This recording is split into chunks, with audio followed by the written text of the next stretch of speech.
Hello everyone, this is Naina Deka, and you were listening to one of my creations, a short story called Of the Witching Hour. This story is a complete work of fiction based upon the out of body experience, which is still a medical mystery. At the same time, the story is being linked to the evil world out of the human world's dimensions.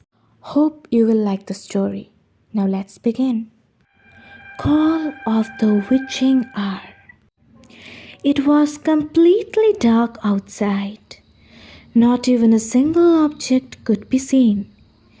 Everything seemed to be covered with a black sheet of cloth. However, young Jonathan was forging ahead as if he knew his destination very well. The cool breeze, which seemed to be very gentle a while ago, was turning into a warmish and suffocative gust. He was still walking, moving ahead with a sense of fraught unease. He wanted to get back, but something was stopping him. He couldn't head backwards. He just couldn't.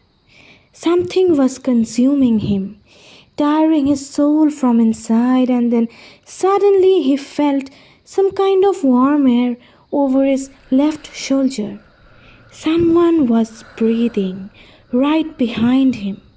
He tried to move, but in vain. It was as if he was arrested in that position. Then came the murmur, which could be heard quite clearly. Feel the darkness. Let it touch you. Let it embrace you. Come with me. Jonathan spared no effort and started running for his life.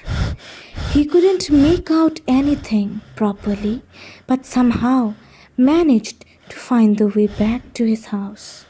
He opened the door in a hurry and immediately ran upstairs to his room, closing the door behind him. He could hardly breathe thinking about all the events that happened with him a while ago.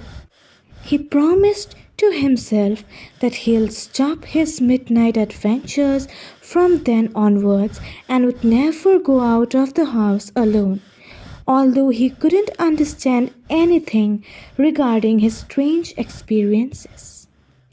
As he didn't have any energy left to think further, so he decided to surrender himself in the arms of sleep.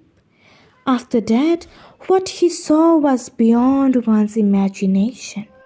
There on the bed was lying his body, sleeping peacefully, curled up in his blanket. Suddenly, the room started getting colder, but that terrifying view raised Jonathan's temperature. He started to sweat. He was so much traumatized with fear that he couldn't hardly feel anything. You have already entered our world.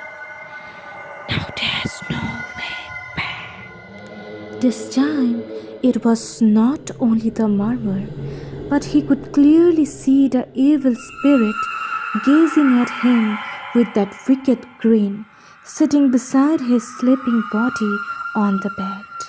Suddenly, everything turned hazy for Jonathan.